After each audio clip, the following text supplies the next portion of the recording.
ಇದೊಂದು mud road. ವಿಲೇಜಿಂದ ಒಂದು ಅರ್ಧ ಕಿಲೋಮೀಟ್ರ್ ಇದೆ ನೋಡಿ. ಇಲ್ಲಿ ಫೆನ್ಸಿಂಗ್ ಕಾಣ್ತಾ ಇದೆಯಲ್ಲ, ಇದು ಜಾಗ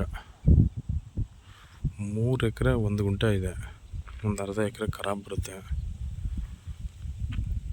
ಕೆಂಪು ಮಣ್ಣಿದೆ ಜಾಗ. ಸುತ್ತ ಸೋಲಾರ್ ಇದು ಕಲ್ಲು ಫೆನ್ಸಿಂಗ್ ಹಾಕಿದ್ದಾರೆ.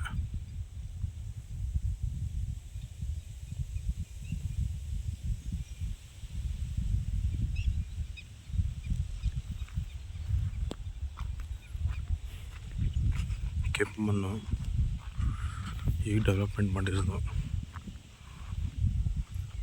ಬೋರ್ ಹಾಕಿದ್ರೆ ನೀರಂಥ ಜಾಗ ನೋಡಿ. ಇಲ್ಲಿ ಅಕ್ಕಪಕ್ಕ ಎಲ್ಲ ತೋಟ ಮಾಡಿದ್ದಾರೆ. ಇಲ್ಲಿ